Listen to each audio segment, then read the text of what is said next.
Bueno, hoy día vamos a avanzar entonces el último tema que entra al examen, que es el género Clostridium.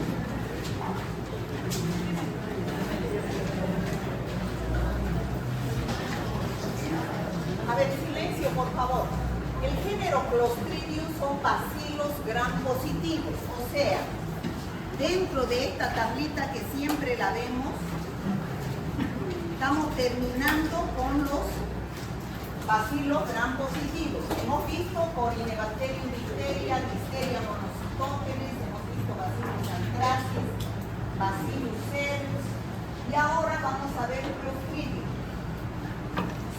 Hay varias especies de Clostridium, pero sobre todo vamos a ver tres importantes, que es el Clostridium tetani, Clostridium botulinum y Clostridium perfringens. Muy importantes los tres, muy comunes en nuestro medio, por eso es importante que ustedes atiendan, ¿ya? Entonces, ¿qué generalidades tienen todas estas bacterias del género Clostridium, que son bacilos gram positivos? ¿No? Son bacilos gram positivos, bacilos largos, ¿no? Son anaerobios, o sea, están dentro del grupo de los anaerobios. Después producen esporos, o sea que cuando... Joven de gordita, ¿usted es mi alumno? No, entonces pues afuera está más mejor, aquí hace calor. Va a disculpar, pero es que venir aquí a verlo a usted con el celular no le pierde el tiempo usted aquí. ¿Ya? No es mi alumno, ¿no? No viene a escuchar. Pero si va a escuchar entonces el celular, yo esto no. Bueno, son móviles, tienen flagelos perítritcos, es decir, alrededor de la bacteria. Bueno, estas son propiedades bioquímicas. Su crecimiento es a 37 grados, ya sabemos, in vitro, en el laboratorio en una estufa, y in vivo dentro del organismo humano, 37 grados. Y su mecanismo de virulencia, este es producir toxinas. Este también produce toxinas. Y este también produce toxinas. ¿Ya? Entonces, ese es su mecanismo de virulencia. Ay, no les he pasado la hoja, ¿no?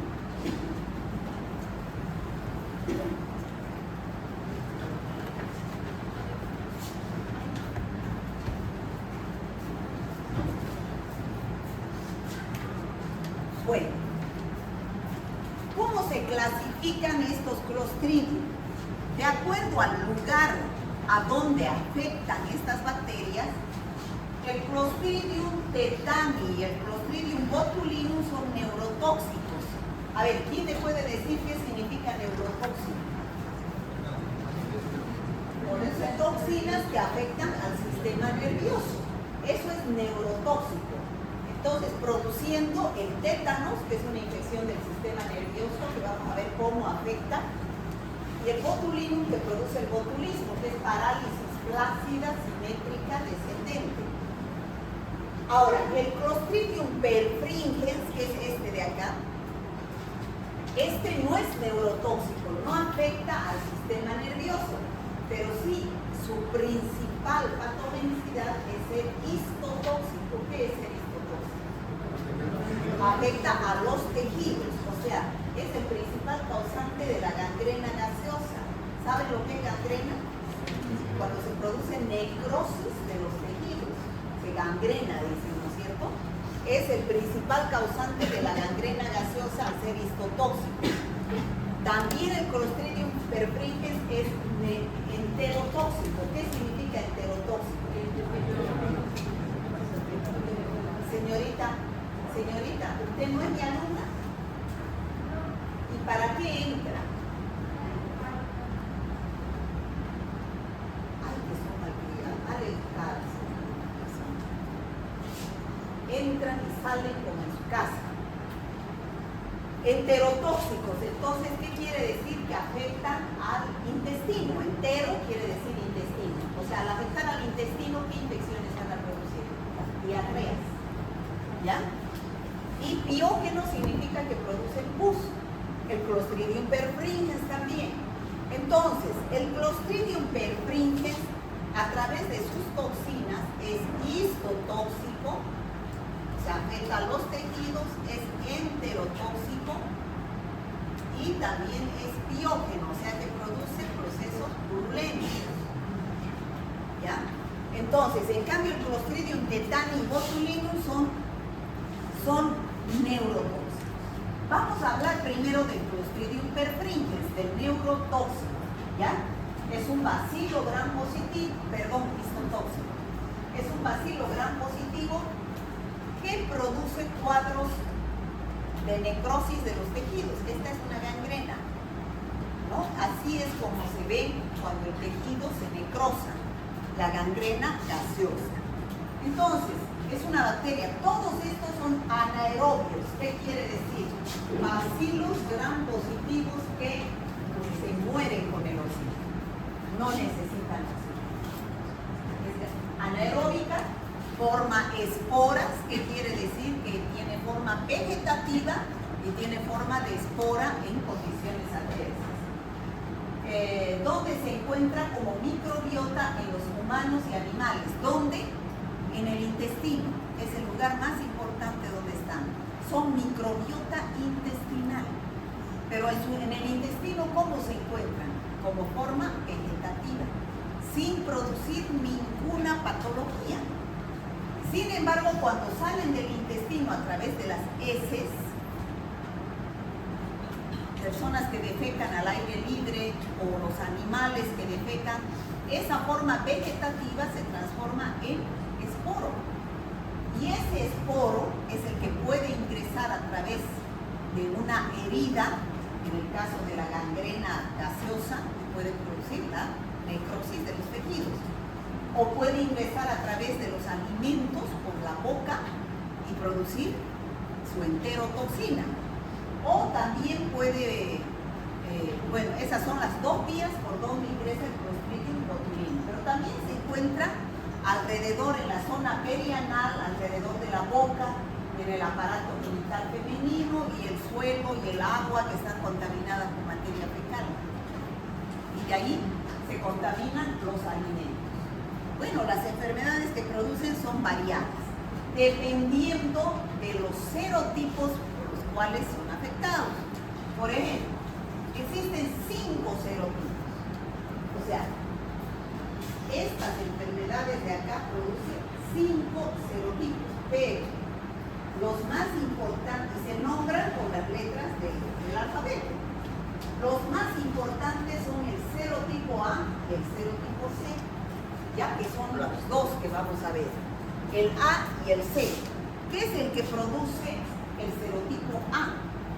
Clostridium perfringens serotipo A produce 2 enfermedades. Una que es histotóxica, que es la gangrena gaseosa, y otra que es enterotóxica, que es una intoxicación alimentaria, debido a su enterotoxina, y esto debido a otra toxina que tiene, que lo vamos a ver. Y el Clostridium perfringens serotipo C produce una enteritis, o sea, una diarrea con sangre, porque hay necrosis del tejido intestinal. ¿Ya? Entonces, esas son las 3 patologías más importantes que produce el Clostridium perfringens: histotóxico y piógeno y enterotóxico. ¿Se entiende, no? Bueno, gracias a qué se producen esas enfermedades por el Clostridium perfringens. Porque tiene 17 factores de virulencia, además de sus toxinas. De la toxina A, de la toxina alfa, beta, gamma, que vamos a ver ahorita, tiene 12 histotoxinas. 12, que se nombran con las letras del alfabeto. ¿Qué se llama ese alfa, beta, gamma? ¿Qué alfabeto es? No, griego es. ¿Sí? ¿Y el A, B, C, D qué alfabeto? ¿Romano? ¿Qué es? Tarea para la casa. Yo no sé, me he olvidado. Ya, alfa, beta, gamma son las 12 histotoxinas. Además, son 17. Tiene una enterotoxina, que es la que produce el cuadro de intoxicación alimentaria. Tiene 3 enzimas, que es la neuraminidasa, cialidasa, hemolicina, y un factor metabólico. Sumando, esos son los 17 factores de virulencia que actúan rompiendo membranas, es decir, necrosis. A ver, vamos a ver primero la gangrena gaseosa. La gangrena gaseosa es producida por la toxina alfa. Hemos dicho que el Clostridium perfringens serotipo A produce alfa, beta, gamma, ¿no? Y las toxinas del alfabeto griego. Pero la toxina alfa del serotipo A de Clostridium perfringens es la que produce la gangrena gaseosa. ¿Ya? Serotipo A del Clostridium perfringens. ¿Ya? Esa es la toxina alfa. Es la principal toxina letal que produce la necrosis de los tejidos en la gangrena gaseosa.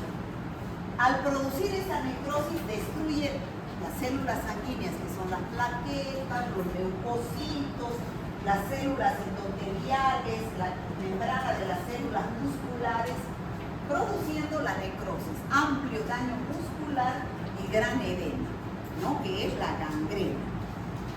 Esa es la toxina alfa del Clostridium perfringens serotipo A. No se van a confundir. El Clostridium perfringens existen serotipos A, B, C, D, E. Además, el Clostridium perfringens produce toxinas alfa, beta, gamma y así. ¿Ya?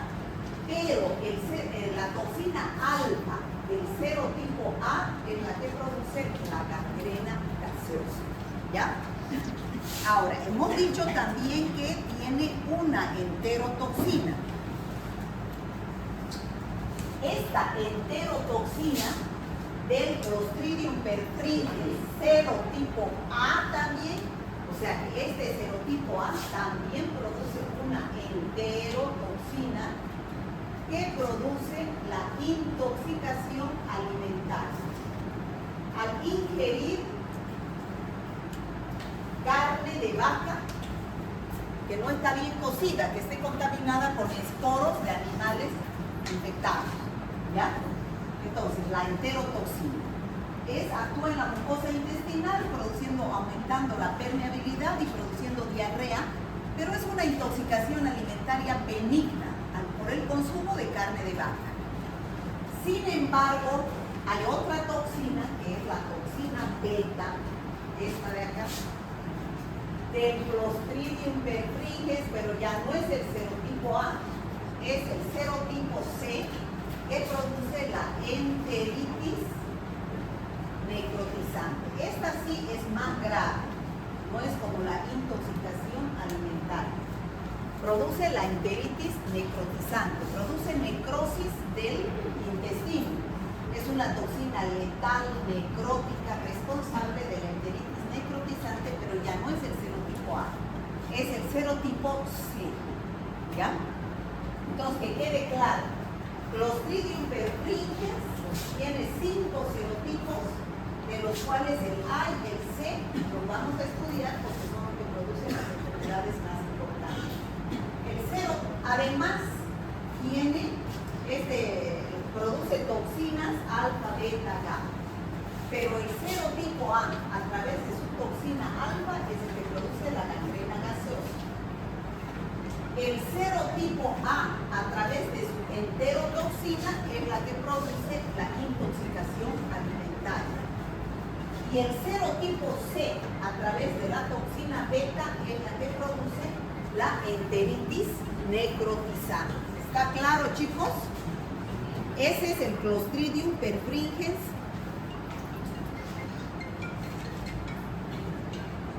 Sí, doctor. Buenas tardes. ¿Cómo está? Dígame, dígame.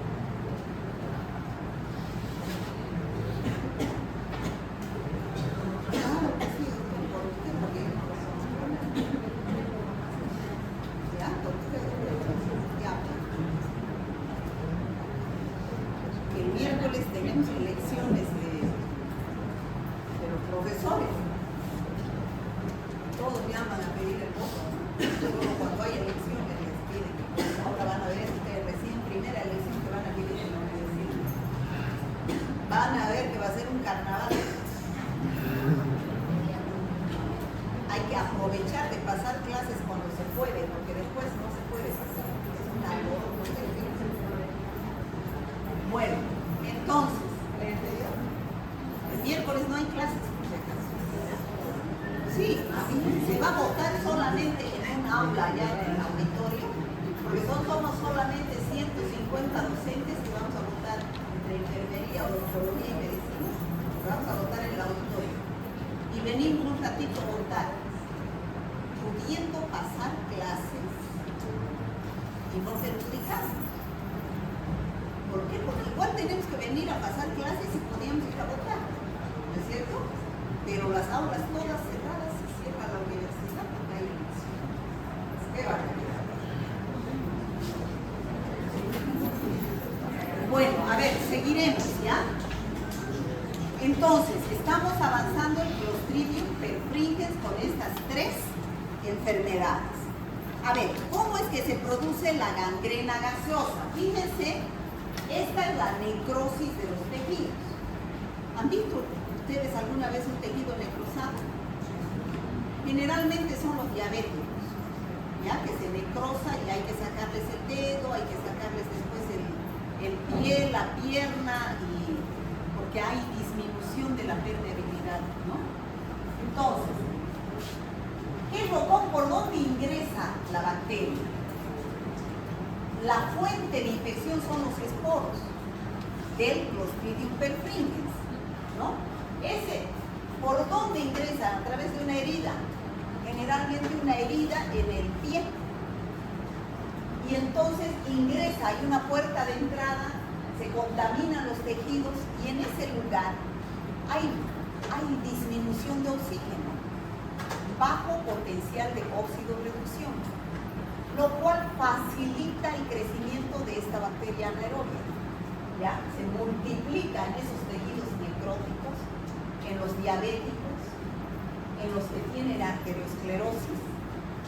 Y ese esporo que ha ingresado encuentra las condiciones óptimas para vivir, germina ese esporo, se convierte en forma vegetativa y empieza a producir, ¿qué cosa? Su factor de virulencia. ¿Cuál es su factor de virulencia? La toxina alfa. Y esa toxina alfa es la que va a producir la lesión en los tejidos, vecinos, necrosis, edema y gas, porque se produce además de la necrosis y el edema, se produce como gas. Uno aprieta esa herida y es como si estuviera, y suena así crepitante, como si tuviera gas. Por eso se llama gangrena gaseosa. Es así como se produce la gangrena gaseosa por el Clostridium perfringens. Entonces se produce destrucción de los tejidos infectados, porque además de que esas tres exoenzimas se liberan, que son factores también de virulencia, como vimos, dentro de los 17 factores de virulencia, que son las fosfolipasas, hemolicinas, colagenasas, proteasas, atacan a las moléculas constituyentes de los tejidos y provocan la putrefacción, ayudados por la toxina alfa, ¿no? Entonces, la solución, llegado a este nivel, es sacar este tejido muerto, este tejido necrosado, porque ya no sirve, esto va avanzando si no se saca. ¿Por qué? Porque aquí, en este tejido necrosado, donde no hay oxígeno, no hay circulación sanguínea, que es la que lleva el oxígeno a los tejidos, entonces la bacteria se multiplica porque es anaerobia. Si Si no saco ese tejido necrosado, la infección sigue creciendo. Entonces, ¿cuál es la solución? Amputar hasta donde haya tejido sano, ¿no? Para que no siga avanzando la infección. Entonces, ¿cuáles son los factores del huésped que favorecen esta infección de la gangrena? Uno, que tiene que haber una herida, rotura de las membranas mucosas, ya sea por un traumatismo, o sea, por haberse golpeado, que haya una herida, o por una cirugía. También cuando hay una cirugía, se puede dejar perforado un órgano y ingresan bacterias de estas anaerobias. O que el paciente tenga una enfermedad grave que le produce inmunodepresión, como la diabetes, el cáncer, la insuficiencia vascular, donde no llega la circulación sanguínea. O que el paciente esté recibiendo un tratamiento con inmunosupresores. Eso, al tener inmunodepresión, se facilita cualquier infección. Estos son los factores del huésped que favorecen a esa infección. Ahí tenemos fotos de cómo se observa una gangrena gaseosa. En el lugar primero se observa una zona, así evoluciona, ¿no? El curso es rápido, o sea, rapidísimo avanza la infección. Hoy día puede estar bien y mañana está mal, y al pasado mañana se muere, ¿no? De curso rápidamente progresivo con necrosis muscular y grave toxicidad. ¿Cuál es la toxina? Toxina alfa. Ese es el factor de virulencia. ¿De quién? ¿De quién? ¿Quién produce la toxina alfa? Clostridium perfringens. ¿Pero cuál Clostridium perfringens? ¿Qué serotipo? Serotipo A. Toxina alfa. Clostridium perfringens, serotipo A. Es de comienzo brusco, fuerte dolor en el lugar del trauma. En minutos u horas se observa alrededor de la herida una piel edematosa con palidez marmórea que cambia de color bronce y después ya se vuelve negro, pues, ¿no? Ya no hay circulación sanguínea, ¿no? Y empieza a producir un exudado marrón, cero sanguinolento y con gas, ¿no? Se observa gas por palpación y si se saca una radiografía, también en la placa radiográfica se observa la formación de gas, ¿ya? Esa es la gangrena gaseosa. ¿Cuál es la puerta de entrada? Una herida. Esa es la puerta de entrada, una herida. Aquí no es al comer, es una herida. ¿Ya? La puerta de entrada es una herida para la gangrena gaseosa. Es cutánea, no es bucal, no es por alimentos. Ahora, vamos a ver estos procesos enterotóxicos de donde se produce diarreas, ¿no? Ya hemos dicho que son 5 serotipos, de los cuales el A produce la gangrena gaseosa a través de su toxina alfa. Ahora vamos a ver la toxinfección alimentaria, que es producido también por el serotipo A, pero ya no es la toxina alfa. ¿Es cuál toxina? Enterotoxina. Ya es la enterotoxina, no es la toxina alfa. En cambio, la enteritis necrotizante no es el serotipo A, ni tampoco es la toxina alfa. ¿Cuál es su toxina? Toxina beta, del Clostridium perfringens serotipo C. A ver, estas dos patologías son producidas a nivel del intestino. O sea, ¿cuál será la puerta de entrada? Vía oral. Alimentos. Alimentos. ¿Qué alimentos? Grandes cantidades de carne de cerdo, la enteritis necrotizante, y grandes cantidades de carne de vaca, la toxinfección alimentaria. ¿Ya? Entonces, ¿cuál es la diferencia? Ambas afectan al intestino, pero esta es leve. Solamente es una diarrea acuosa, náuseas, el cuadro dura 1 o 2 días y después desaparece. No hay complicaciones. Ingestión de carne de vaca, de de esporos de Clostridium perfringens serotipo A través de su enterotoxina, que es el que produce la intoxicación alimentaria. En cambio, la enteritis necrotizante es grave, porque como su nombre indica, enteritis, infección del intestino, necrotizante, destruye tejido intestinal. Y entonces, ¿qué se va a producir? Dolor abdominal, pero diarrea sanguinolenta, vómitos. El paciente entra en un estado de shock, o sea, choque, y en el intestino se observan también áreas de necrosis.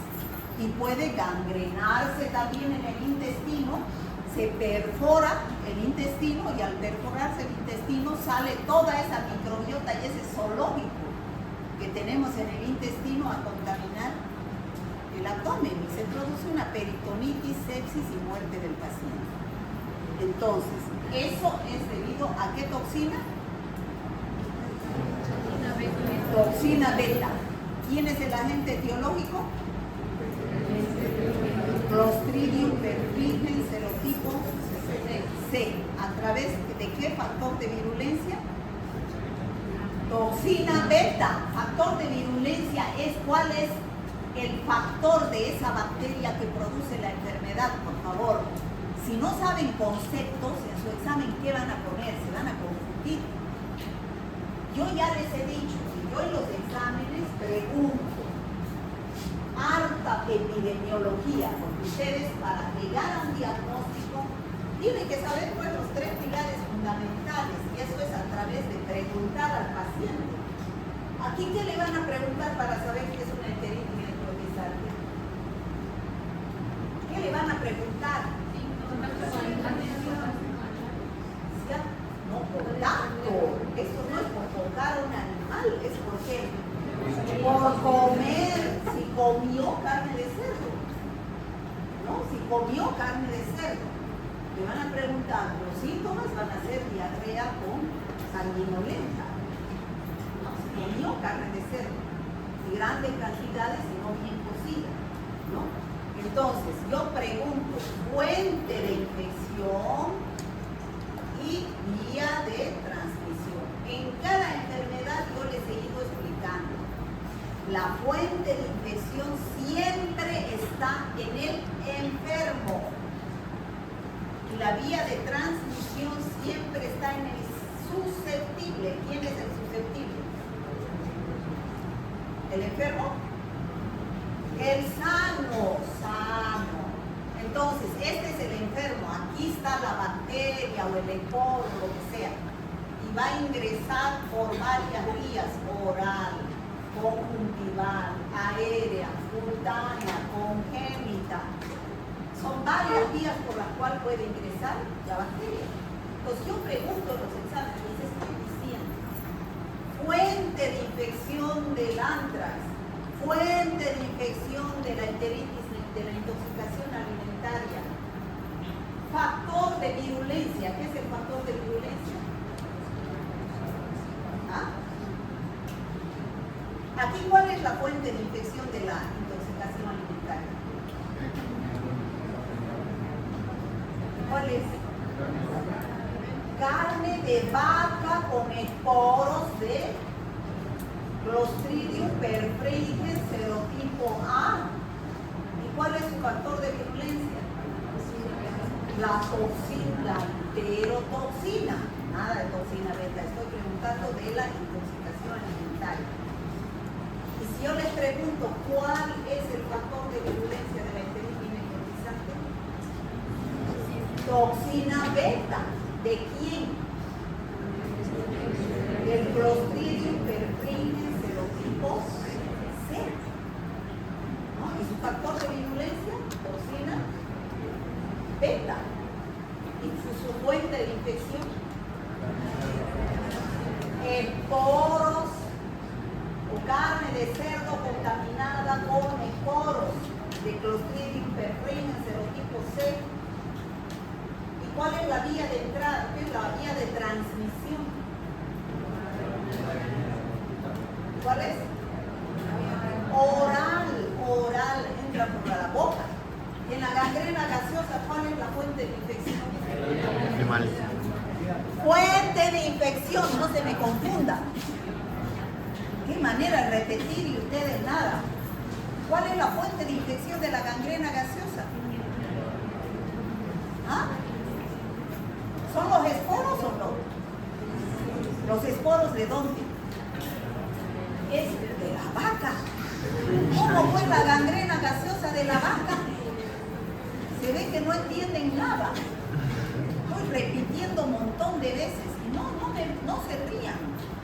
El que ríe el último ríe mejor. Yo ahorita me enojo porque yo lo he explicado 1000 veces y les hago repetir, pero no entienden, ¿no? ¿Cuál es la fuente de infección de la gangrena? Los esporos de la tierra. Pues no, los esporos de la tierra, les he dicho, los animales y el hombre defecan y la forma vegetativa de la materia fecal esporula. Y si la persona tiene una herida que se contamina con tierra donde hay esporos, esa es pues la fuente de infección. Ingresan los esporos de Clostridium perfringens serotipo A por una herida. Esa es la vía de transmisión. La vía siempre es por donde entra, pero eso está en el sano, en el susceptible. Entonces ingresa a través de la vía cutánea. ¿Y cuál es su factor de virulencia?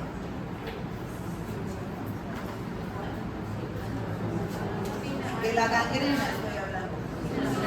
Toxina alfa. Clostridium perfringens serotipo A.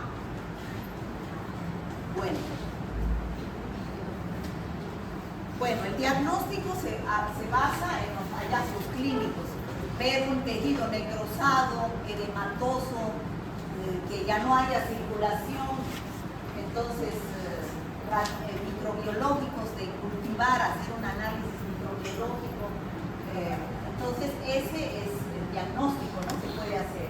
En la tinción de Gram se van a observar bacilos gram positivos, ¿no? Porque esa es la morfología de la bacteria. Bacilos gram positivos. Entonces, ¿cuál es el tratamiento? ¿Qué debo hacer yo si tengo un paciente con gangrena gaseosa? ¿Qué van a hacer? Yo lo he dicho ya desde el principio. Sacar el tejido muerto, ¿no? Medidas quirúrgicas, desbridamiento y extirpación de los tejidos afectados. Dar antibióticos. O sea, primero hay que sacar todo el tejido muerto porque ahí está proliferando la bacteria. ¿Por qué? ¿Por qué prolifera ahí la bacteria? Porque es anaerobia y ahí hay poco oxígeno, no hay circulación sanguínea. ¿Ya? Entonces, además se va a dar antibiótico, que es la penicilina. Puede ser la penicilina, puede ser cualquier ceftriaxona, cefotaxima. Es un bacilo gram positivo, la penicilina sirve. ¿Y qué hace el antibiótico? Destruye la bacteria. ¿Y al destruir la bacteria, destruye la toxina? No. La toxina que ha producido, ¿quién es el factor de virulencia? ¿La bacteria o su toxina? Su toxina. Entonces, al dar antibiótico, yo voy a destruir a la bacteria para que ya no siga produciendo toxina. Si destruyo la bacteria, ya no va a producir toxina. Pero, ¿y la toxina que ya está circulando y que está produciendo necrosis? ¿Cómo la voy a destruir? Con una antitoxina. O sea, se compra en las farmacias una antitoxina para neutralizar a la toxina que ya está circulando y no siga necrosando. ¿Se entiende? Y se debe instilar oxígeno. El oxígeno lo destruye a la bacteria, ¿no? ¿Por qué? Porque al dar oxígeno la bacteria anaerobia ya no puede multiplicarse. ¿Está claro el tratamiento? Sí. ¿Las antitoxinas tienen sido específicas según el tipo o es una general? No, pues, a ver. Se supone, pues, si usted tiene difteria, ¿quién es el que produce la difteria? El Corynebacterium difteria, ¿no es cierto? La bacteria Corynebacterium difteria. a través de su toxina. Fragmento A y fragmento B, eso ya hemos llevado. Entonces, ¿qué es lo que yo tengo que hacer? O sea, esta bacteria produce esta toxina y esta toxina es la que produce la pseudomembrana. ¿Qué tengo que hacer? Primero, neutralizar esta toxina que está circulando. ¿Por qué? Porque va a seguir circulando y va a seguir produciendo esa pseudomembrana. Entonces, ¿qué tengo que dar? Antitoxina. Pero tengo que dar antitoxina difterica, ¿no? ¿Qué es la antitoxina difterica? ¿Qué es primero la toxina? La toxina es producida por esta bacteria, son antígenos, se puede decir, producidos por esta bacteria. Entonces, para neutralizar esta toxina tengo que dar antitoxina diftérica, o sea, como anticuerpos, para neutralizar estos antígenos de la toxina. No puedo dar una antitoxina de rabia para el Corynebacterium difteria. No puedo dar una toxina diftérica para neutralizar la toxina del Clostridium perfringens. Tiene que ser una antitoxina en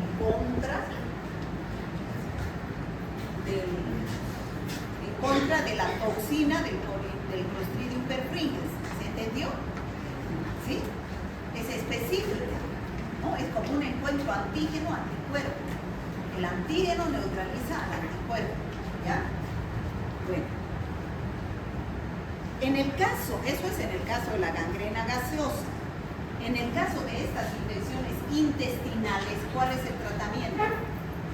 En la intoxicación alimentaria, esa no es grave.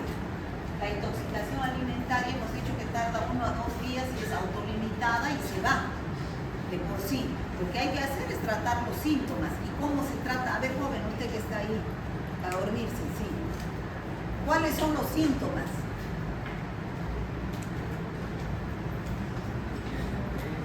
¿Ah? ¿Qué? Diarrea, eso. Diarrea. ¿Y qué va a hacer para tratar sintomáticamente la diarrea? A ver, viene su hermano y le dice, a ver, estoy con diarrea. ¿Qué crees? A ver, vos que estudias medicina, ¿qué debo tomar? ¿Qué le va a decir usted? Rehidratar. Eso es lo más importante, hidratar, porque con la diarrea se pierde líquido. Y al perderse líquido se puede producir una deshidratación. Y al producirse una deshidratación hay un desbalance en los líquidos del organismo y eso es grave. Se puede morir una persona por deshidratación. Entonces, ¿qué hay que decir a una persona con diarrea? Lo primero, hidratarse, ¿no? Hidratarse. Entonces, reponer los líquidos y electrolitos. Pero en el caso de la enteritis necrotizante, ahí se produce necrosis intestinal. Entonces, ¿qué es lo que hay que hacer? También una antitoxina, pero ni siquiera una antitoxina como se da para la gangrena. Tiene que ser una antitoxina contra la toxina beta, que es la que produce la enteritis necrotizante. ¿Está claro eso? ¿Sí? Antitoxina beta, no antitoxina alfa, como en el caso de la gangrena. ¿Se entendió? Bueno, ya hemos visto el Clostridium perfringens, que es histotóxico, que es histotóxico produciendo la gangrena gaseosa, que es enterotóxico produciendo la intoxicación alimentaria a través de su enterotoxina y la enteritis necrotizante a través de su toxina beta, del Clostridium perfringens del tipo C, ¿no? Ahora vamos a ver los neurotóxicos. Los neurotóxicos son estos dos, Clostridium tetani y Clostridium botulinum. ¿Se ha entendido Clostridium perfringens? Bueno, estos dos que son el Clostridium, ¿han escuchado hablar del tétanos ustedes? Pero no saben qué es el tétanos. ¿Saben? ¿Saben? A ver, ¿qué se imagina usted que es el tétanos?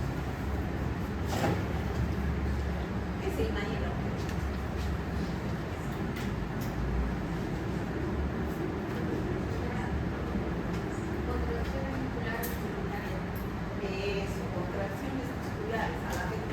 sistema nervioso. Al afectar al sistema nervioso, entonces se puede producir o contracción muscular o flacidez muscular. En el caso del tétanos es contracción muscular. Se contrae, el músculo se contrae, se queda así duro. En el caso del botulinum, que produce el botulismo, es flacidez. Queda flácido, ya no se contrae. Y hay órganos vitales, ¿no es cierto? ¿Cuáles son nuestros órganos vitales? Corazón. El corazón queda quieto así, contraído, todo el tiempo. ¿Qué hace? Vea, sístole, diástole, sístole, diástole. Contracción, dilatación, contracción, dilatación. En cambio, en el caso del tétanos queda así, ¿no? Los pulmones quedan así, todo el tiempo. También es, ¿no? Inspiración, expiración. Entonces, en el caso del tétanos, el botulismo, o bien con el tétanos quedan así, con el botulismo quedan así, no se contraen. Esos son órganos vitales. Y al ser órganos vitales, el paciente puede vivir así, ¿no? Viene el paro cardiorrespiratorio, ¿no? Entonces, primero vamos a ver el Clostridium tetani que produce el tétanos. A ver, el Clostridium perfringens, para que encuentren diferencia. ¿Por dónde ingresaban las esporas del Clostridium perfringens? En el caso de la gangrena, por una herida. En el caso de las enteritis, por la boca, ¿no? En el caso del tétanos, solamente ingresan las esporas por una herida. Es la única puerta de entrada, por favor. Eso no se olviden nunca. No se respiran esporas de Clostridium tetani. El tétanos no da de respirar ni de comer nada. Es de una herida, por ahí, de contaminarse la herida con tierra o polvo donde estén las esporas de Clostridium tetani. ¿Y por qué la tierra va a estar contaminada con esporas de Clostridium tetani? ¿Por qué? Nadie piensa aquí volviendo a la luna. ¿Ah? ¿Por qué? ¿Por qué? ¿Puede llegar a ser ese body? ¿Quién? O sea, llegar a ser los animales. A ver, ¿dónde se encuentra en forma de microbiota el Clostridium tetani, botulinum y perfringens? En el intestino de usted, de mí. Es flora gram positiva. Están en el intestino del hombre y de los animales. Y entonces, ¿por qué hay millones de esporos de Clostridium tetani, botulinum, perfringens en la tierra? Por la materia fecal. ¿Ya? Por eso, porque se contamina, por esta herida, se contamina con tierra, con esporos de Clostridium tetani, por ahí ingresa la espora y aquí adentro encuentra condiciones favorables de vida, se convierte en forma vegetativa. Pero esa forma vegetativa no va al intestino, va a ir a través de los nervios al sistema nervioso y va a producir el tétanos. O sea, en el intestino está en forma vegetativa y es microbiota. Pero cuando está en esporo y está en el sistema nervioso no es microbiota, es patógeno. ¿Ya?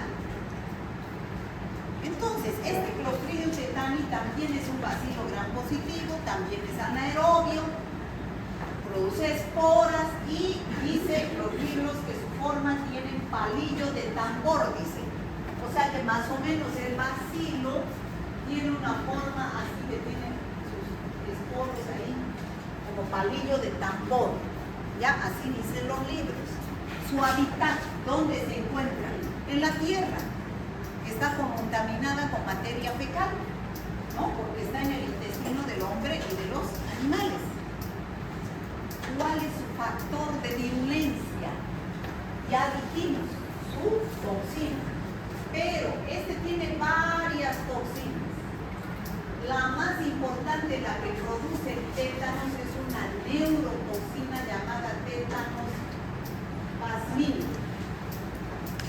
Esta es la toxina que produce el tétanos. Hay también la tetanolicina, toxina no espasmogénica, pero esta es la que produce el tétanos. ¿Y qué es el tétanos? Espasmo. ¿Saben lo que es espasmo? Contracción. Contracción muscular, eso es espasmo. ¿Ya? Tétanos plasmina, que es una neurotoxina, la toxina del sistema nervioso con acción espasmogénica. ¿Ya? Esta es la que produce el tétanos. Entonces, ¿cómo se produce el tétanos? El esporo está en la tierra, contaminada con materia fecal. Entonces, viene el huésped susceptible con una herida, que es su puerta de entrada, ingresa el esporo, germina dentro del huésped, se convierte en forma vegetativa, empieza a producir su toxina tétanos plasmina. ¿Qué es lo que hace la tétanos plasmina? Puede ir por vía de los nervios a través de los axones o por vía humoral a través de la sangre o la linfa, pero llega al sistema nervioso central y produce el espasmo o contracción muscular. ¿Se entiende? Bueno, ¿y cómo se sabe que un paciente tiene tétanos? Después de un periodo de incubación de 6 a 15 días, es decir, puede ser 1 a 2 semanas de que ha entrado el esporo por la herida. Entonces, ¿qué se va a producir? Calambres. ¿Qué es un calambre? ¿Alguna vez les ha dado calambre? ¿Qué sienten? Contracción del músculo, se pone duro, ¿no? Y duele. Calambres. Aumento de los reflejos. ¿Dónde empieza la rigidez, o sea, la contracción de los músculos? En la cara.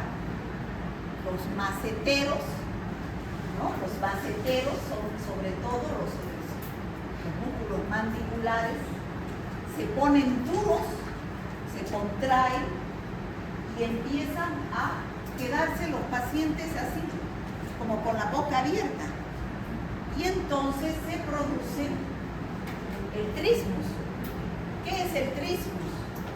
La contracción de los músculos de la cara, ¿no?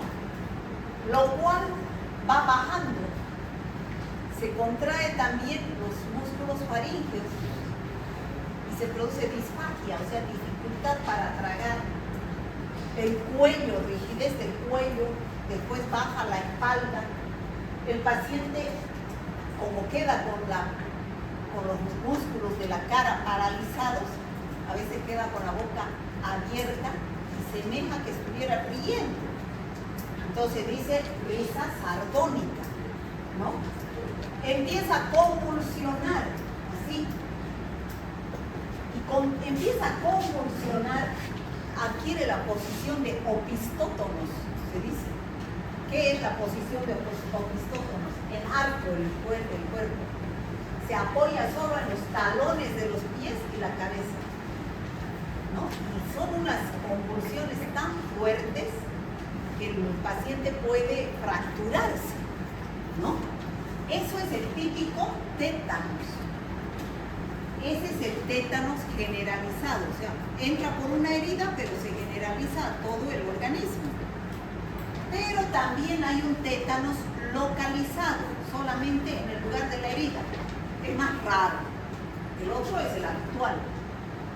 Solamente se localiza en la puerta de entrada y solamente se ponen rígidos los músculos cercanos a la herida, por donde ingresa. Es así, por ejemplo, el tétanos cefálico. Si hay una herida en la cara, en la cabeza, solamente se ponen rígidos y se produce solamente parálisis facial y disfagia, pero no es generalizado. ¿Ya? Entonces, es así que se produce empieza la parálisis en los músculos de la cara, faciales, ¿no? Y se puede observar esa, la contracción de los músculos maceteros, eso es el trismus, donde se inicia el tétanos, con el trismus, y la risa sardónica, ¿no? ¿Se entiende?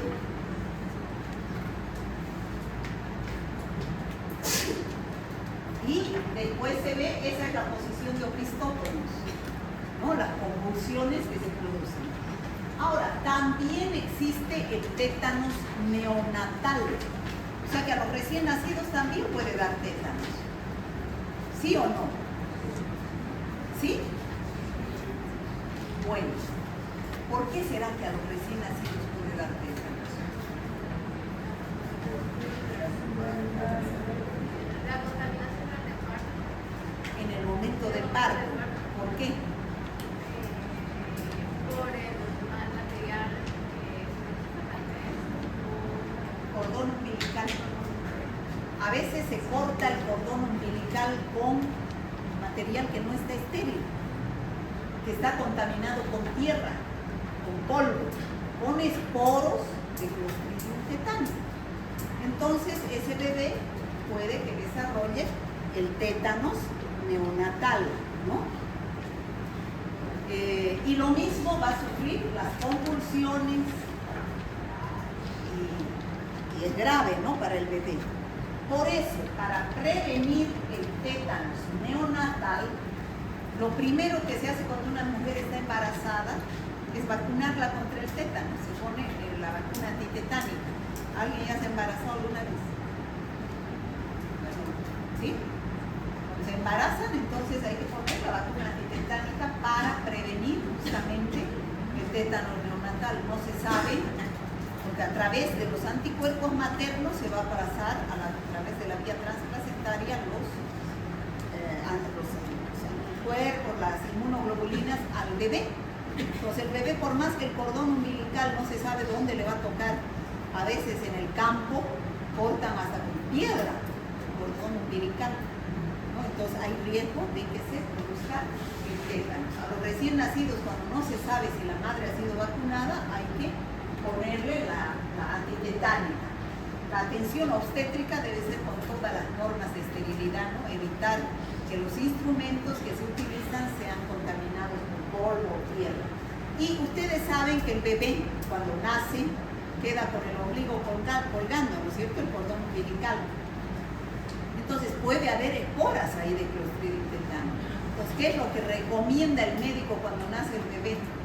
Que todos los días, 3 veces al día, lo limpie y lo airee, ¿no? Lo limpie con alcohol y lo airee para que se elimine si hubiera algunas esporas de Clostridium tetani, ¿no? Fíjense cómo convulsiona el niño. Entonces, ¿cuál será el tratamiento en el tétanos? Primero, ese paciente con tétanos va a llegar a una emergencia. ¿Cómo va a llegar? Sin poder respirar. ¿Por qué? Porque los pulmones han quedado contraídos, ¿no? Entonces hay que ayudarle a respirar al paciente. Control de espasmos reflejos de las convulsiones, hay que darle un anticonvulsivante, ¿no? Control de nutrición, o sea, primero mantenerlo, medidas de sostén, mantenerlo con vida al paciente. Segundo, igual que en la gangrena, neutralizar la toxina circulante. ¿Con qué vamos a neutralizar? La toxina con la antitoxina. Antitoxina tetánica, ¿no? No cualquier antitoxina. Y lo mismo, al ser una bacteria anaerobia, en lugar de la herida puede quedar necrosado y hay que eliminar ese tejido muerto para restablecer la circulación sanguínea, y hay que dar también antibiótico para destruir a la bacteria y que no siga produciendo la neurotoxina, ¿no? ¿Está claro? ¿Sí? Ahora ya saben qué es el tétanos. Jóvenes, señoritas, escucharon hablar pero no sabía qué era. ¿Sí? Bueno, ya para repasar la epidemiología, ya hemos dicho que es microbiota intestinal del hombre y de los animales. ¿En forma? ¿De qué forma? Vegetativa, no esporas. Entonces, al defecar en el medio ambiente se transforma en esporos que se encuentran en el suelo, que es el reservorio, es el suelo. Ahí están reservados los esporos. Y entonces ingresa a través de una herida contaminada con heces o tierra. ¿Y quiénes son los más propensos a adquirir estas infecciones? Que trabajan los agricultores, los ganaderos, los mataderos, los barrenderos. Por eso, pues, en el caso de la pobre gente que recoge la basura, no hay que dejar material cortopulsante en la basura. Todo ese material cortopulsante, agujas, jeringas, vidrios, eso hay que ponerlo bien resguardado para que no se... Porque ellos están manipulando. Si se hacen una herida y contaminada con tierra más, es muy susceptible a tétanos, ¿no? Bueno, eso es la profilaxis. La profilaxis es limpiar la herida, se ingresa por la herida, eliminación de los tejidos necrosados para restablecer la circulación sanguínea. Hay que dar penicilina asociado a la inmunización, que es la antitetánica. Y ustedes saben que la pentavalente, ya saben ustedes de la pentavalente, ¿no? Hemos hablado en Corinebacterium difteria. ¿Qué es la pentavalente? La vacuna que cubre 5 enfermedades. ¿Cuáles son? Difteria, tétanos, coqueluche, meningitis producida por Haemophilus influenza, no por cualquiera, por Haemophilus influenza, y hepatitis B, ¿no? Esa es la pentavalente. ¿Cuándo se aplica la pentavalente? A los 2 meses de vida, a los 4 meses y a los 6 meses de vida del bebé, y una dosis de refuerzo al año y medio. Deberían atender para que les sirva para su examen, pero vienen a dormir. Bueno, esa es la profilaxis del tétanos. Bueno, ya hemos visto el tétanos. Ahora vamos a ver el otro neurotóxico, que es el Clostridium botulinum. ¿Ustedes han escuchado hablar del botulismo?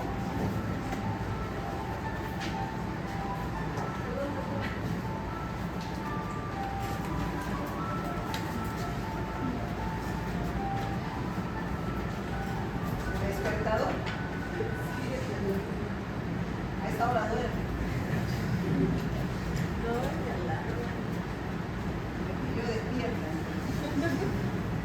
El Clostridium botulinum produce el botulismo. ¿Han escuchado hablar del botulismo? ¿No? Bueno, a partir de ahora, el que está despierto y no está durmiendo, va a saber qué es el botulismo. El botulismo es lo contrario al tétanos. O sea, si el tétanos produce espasmo y contracción, el botulismo se paraliza, ¿no es cierto? Espasmo y contracción, el tétanos. El botulismo es al revés, queda así, flácido. Entonces, ¿qué produce? Debilidad muscular o parálisis flácida, simétrica y descendente, igual de arriba hacia abajo, desciende. ¿Ya? Entonces, ¿cómo es el botulismo? ¿Por dónde ingresa? Con 2 pies. La mermelada puede estar contaminada con tierra o con polvo y que tenga esporos de Clostridium botulinum. Entonces agarro, pongo la mermelada, lo cierro bien el frasco y dejo anaerobiosis total. ¿Qué va a pasar? El Clostridium botulinum empieza a desarrollar dentro de la conserva y empieza a producir la toxina botulínica. Ese es su factor de virulencia. Toxina botulínica. Y no solamente las conservas caseras, los enlatados. Ustedes van a ver a veces latas de chorizos, latas de conservas que vienen hinchadas, ¿no es cierto? Hay que tener cuidado en consumir hinche, ¿no? Porque puede estar contaminado, ¿ya? ¿Ya? Entonces, pueden inhibición de la liberación de la acetilcolina. ¿Y qué produce esa inhibición? No se puede. Parálisis flácida del músculo. Queda el músculo así. Cuando se come. Lo mismo sucede cuando se tiene una herida. ¿Por qué? Si el paciente tiene una herida en el pie, en la mano, contaminado, ¿por qué? Si el paciente tiene una herida en el pie, en la mano y agarra material contaminado con esporos de Clostridium botulinum, en condiciones anaerobias, igual la bacteria se multiplica, crece y produce la neurotoxina botulínica, ¿no? ¿Ustedes han escuchado hablar del Botox? ¿Qué es el Botox? Es toxina botulínica. ¿A qué es el Botox? ¿Usted sabe? Para paralizar el músculo, para que no se arrugue, ¿no? Porque lo paraliza y evita que se contraiga y se arrugue, pues, ¿no? Entonces lo deja paralizado el músculo para que no se arrugue. Esa es la toxina botulínica. También se utiliza en la estética, ¿no? Bueno, el reservorio en la tierra, igual que los otros Clostridium, porque se encuentran en las heces y contaminan las conservas o las tierra y ingresa por las dos vías. Entonces, ¿cómo se produce la infección, la acción patógena de él? La patogenia comienza cuando el individuo consume la bacteria y o su toxina en el alimento o ingresa a través de una herida. Entonces, ¿qué va a suceder? Las toxinas entran inactivas en el organismo, ya sea a través de la boca o a través de la herida, y necesitan la acción de proteasas endógenas de este para activarse. Entonces, a través de la circulación sanguínea llegan a las terminaciones neuromusculares, inhibiendo la liberación de la acetilcolina. Esa es su mecanismo de acción. Inhibir la síntesis de la acetilcolina, lo cual impide que los músculos se contraigan y se quedan flácidos. Parálisis flácida, simétrica, descendente, por eso se dice, ¿no? Quedan relajados los músculos. Entonces, ¿cuáles son los cuadros clínicos? Al producirse la intoxicación alimentaria, es decir, cuando los esporos ingresan por la boca, después de 18 a 36 horas, ese paciente va a llegar a la emergencia, porque ya va a empezar a presentar signos de parálisis. O diplopía. ¿Qué es diplopía? ¿Sabe? Doctor, estoy viendo doble. Eso es diplopía. Visión borrosa. Fotofobia, no puede ver la luz. Disfagia, no puede comer, ya están paralizándose los músculos, ¿no? Mucosas secas y dolorosas, debilidad, ya es descendente, empieza a bajar a las extremidades, los músculos respiratorios y sobreviene la muerte, pues, porque quedan los órganos flácidos, ¿no? Fallo respiratorio, neumonías, arritmias cardíacas, ¿ya? Entonces, eso es cuando ingresa por la boca, a través de un alimento contaminado. Ahora, cuando ingresa por la herida sucede lo mismo, pero ingresa por otra vía de entrada. Entonces, la fuente de infección, que son los esporos del suelo, ingresan a través de una herida, una cortadura, y producen los mismos signos y síntomas que es la parálisis flácida simétrica descendente. Ahora, también existe el cuadro clínico del botulismo del lactante, del recién nacido, desde que está consumiendo leche, del lactante, ¿no?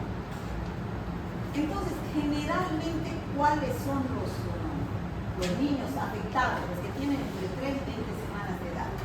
Los que se cree de dónde pueden entrar las esporas de Clostridium botulinum a un niño que está lactante, un bebé lactante. Aquí se dice que puede ser por la miel de abeja, miel. Las abejas a veces, la miel a veces está contaminada con tierra o polvo. Entonces pueden tener esporas de Clostridium botulinum y a veces le dan miel a los niños porque tienen cólicos, porque, no sé, porque son constipados, no sé qué las abuelas dicen. Entonces, si ese niño se enferma de botulismo, también se va a producir la parálisis flácida de sus músculos. Ya no puede chupar, ya no puede. Disminuye la succión, por lo cual empieza el llanto, la debilidad muscular y el niño muere súbitamente por un paro cardiorrespiratorio, ¿no? Ese es el botulismo del lactante. Las esporas botulínicas ingresan por la boca, llegan a los intestinos, germinan y esas células vegetativas producen la toxina y por vía hematógena llegan a inhibir la síntesis de la acetilcolina, ¿no? Eso es lo que produce. Bueno, ¿cómo se hace el tratamiento del botulismo?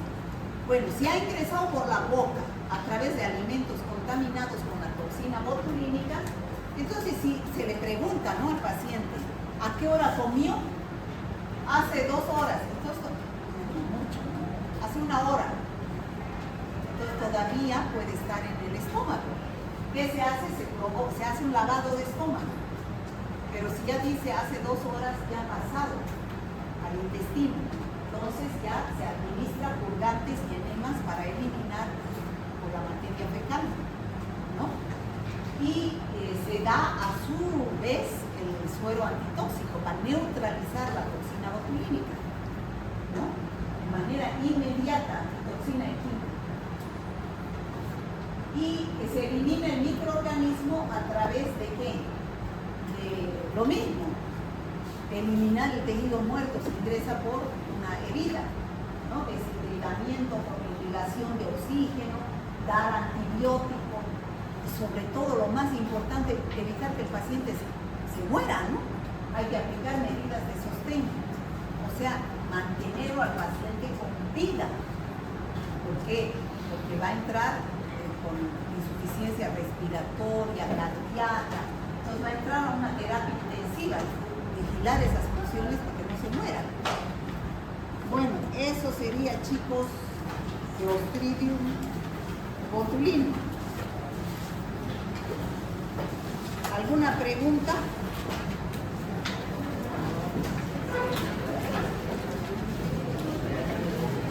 ¿Alguna pregunta? Hasta aquí es su examen. Mucho cuidado, vuelvo a repetir, jóvenes, fuente de infección, vía de transmisión. Cuando les pregunte fuente de infección, es en el enfermo, pero no me van a decir la fuente de infección de Clostridium botulinum es el paciente enfermo. En todo el mundo es el enfermo. ¿Qué es el paciente enfermo? En este caso no es el paciente enfermo, son las esporas del suelo que contaminan cuando ingresan por vía oral, cuando ingresan por una herida, entonces la herida se contamina con la tierra. Vía de transmisión, por donde ingresa, pues, factor de virulencia que de esa bacteria que produce el cuadro patógeno. Su toxina, cuál toxina, su cápsula, ¿no? Cada bacteria de los avanzados que tiene sus particularidades. Gracias. Pueden retirarse.